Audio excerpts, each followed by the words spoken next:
ज्यादा मात्रा में हो गया हो, पीक अच्छी नहीं आई हो, फसल अच्छी नहीं आई हो, बहुत टेंशन की जिंदगी अगर चल रही हो, बहुत चिंता ग्रसित कर रखी हो और ऐसा लग रहा है कि पैसे की आवक कहीं से नहीं है और टेंशन बढ़ता जा रहा है, तो ये नवरात्रे जब पूर्ण हो तो दशमी जब तिथि आए, 9 दिन पूरे होने के बाद जब दसवीं तिथि आए, दसवीं दशहरा, चैत्र का जो दशहरा, नवरात्रे पूर्ण होने के बाद में जो दशमी तिथि आए, समी के पत्ते 5 दुर्वा, 5 बेलपत्र, भगवान शंकर के मंदिर में 1 शमी का पत्ता, 1 दुर्वा, 1 बेलपत्र, भगवान शंकर से अपनी कामना करके, अपना गोत्र बोलकर शंकर भगवान के शिवलिंग पर समर्पित कर। फिर दूसरा पत्ता, दूसरा शमी पत्ता, दूसरी दुर्वा, फिर शिव जी पे समर्पित कर।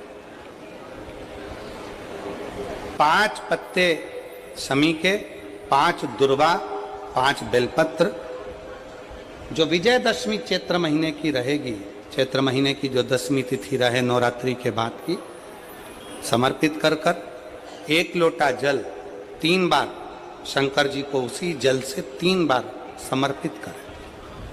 अपनी कामना कर कर चढ़े हुए जल का भाग थोड़ा सा लेकर आए, घर के दरवाजे पर, व्यापार के स्थान पर उसका सिंचन करें और हृदय से बाबा से प्रार्थना करें, बाबा तेरे भरोसे हैं, बहुत चिंता है, बहुत टेंशन है, कर्जा बहुत है, दुख बहुत है, व्यापार चल नहीं रहा, तुझे संभालना। हमारा विश्वास करता है 3 महीने के अंदर जहां भी कथा होगी वहां आपका खुद का पत्र आकर आप लिखकर भेजोगे कि मेरे बाबा ने मेरा हाथ पकड़ा, मेरे शिव ने साथ दिया।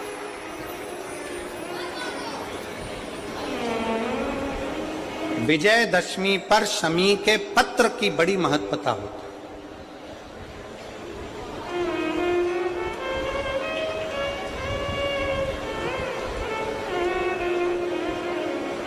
और नवरात्रे के बाद में जो विजयदशमी आती है, उस दशमी की बड़ी महत्वता होती है। धन की कामना के लिए, कार्य सिद्धता के लिए, भगवान शिव की अविरल भक्ति को प्राप्त करने के लिए शमी पत्र मूल होता है, मूल।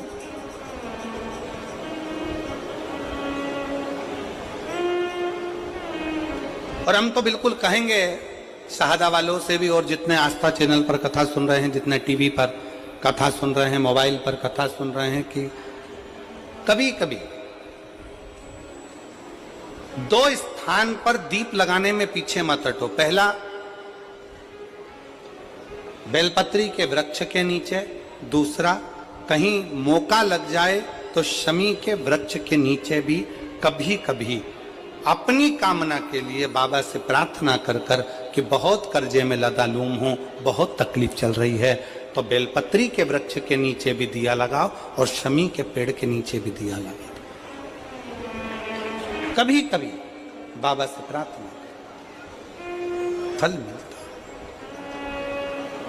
समय आया, ब्रह्मा जी को बड़ का पेड़ बना दिया, बट वृक्ष, ब्रह्मा जी के शीश को बट वृक्ष बना दिया, बट वृक्ष।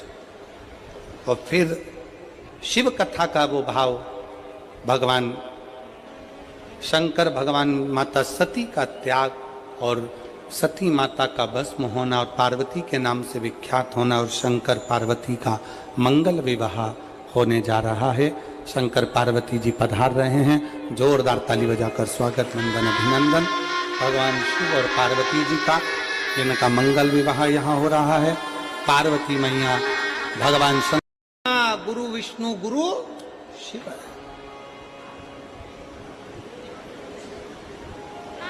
अब कहने वाले ने तो लिख दिया, इसको समझने वाला कैसे समझेगा?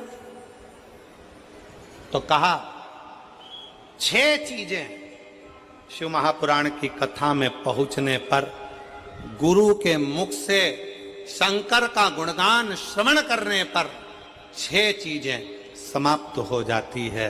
पहले नंबर पर शंका। जब गुरु कथा के माध्यम से हमारे भीतर की शंका को समाप्त करे तो समझ लो गुरु शंकर हो गया, गुरु शंकर। फिर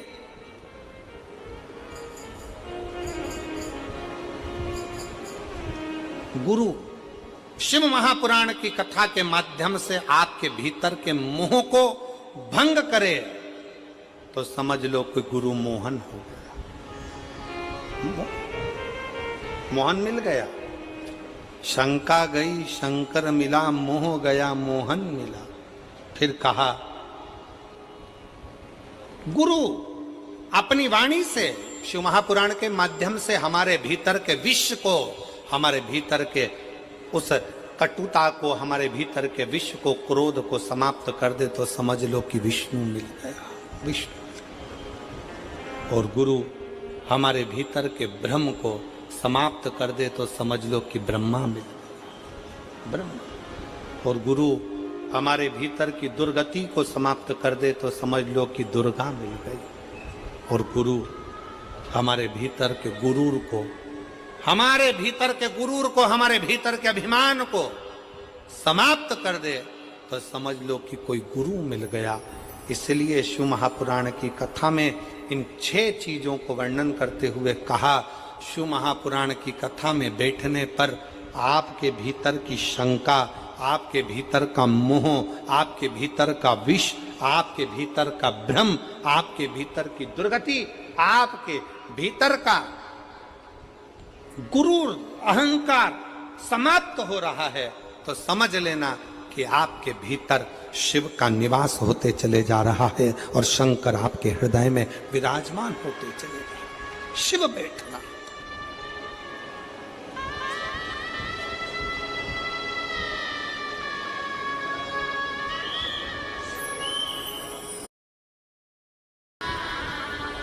एक अभिमत्ता आपके भीतर से चली जाए, अभिमान चला जाए, अहंकार चला जाए। आज कितनी खुशी की बात है, यहां पर जितनी मेरी जीजियां बैठी हैं, मैं सोफे वालों की तो बात नहीं कर रहा हूं, मैं तो यहां जो जमीन पर जो लोग बैठे हैं मैं इनकी बात कर रहा हूं। ये लोग जो जमीन पर बैठे हुए हैं ना, इनमें कई लोग बहुत करोड़पति भी होंगे, हीरे की चूड़ी पहनने वाले भी होंगे, पर आज खुशी का बात यह है कि आप शंकर के चरणों में जब अपने आनंद के साथ बैठकर कथा का रसतत्व ग्रहण कर रहे हो ना, तो ऐसा लग रहा है कि वास्तवता है कि शंकर को आपके जैसे भक्तों की जरूरत है, जिसके भीतर एकाग्र चित्तता, जिसके भीतर एक आनंदता बैठा है।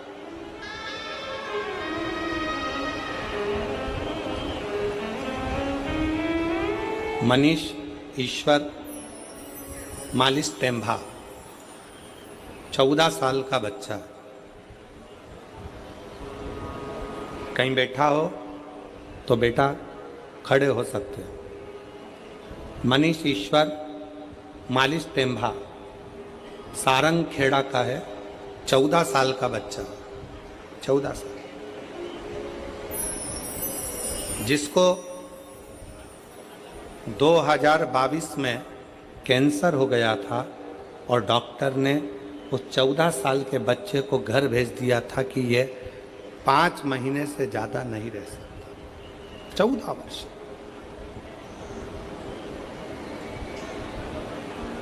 दो 2022 में कैंसर हुआ, 5 महीने से ज़्यादा ये नहीं रह सकता। बच्चे का फोटो देखिए आप, अगर बच्चा यहाँ बैठा हो। मनीष ईश्वर मालिश टेम्भा, उम्र 14 साल, सारंग खेड़ा का निवासी है। बच्चे का फोटो आप लोग एलईडी पर देखिएगा। इस बच्चे के फोटो को देखिएगा, क्लोज कर कर थोड़ा सा दिखाइएगा। 14 साल का। और 2022 में इसको कैंसर की बीमारी हुई। 2022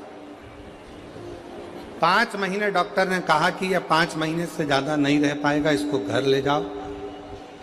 सारा इलाज करवाया गया, सारा इलाज।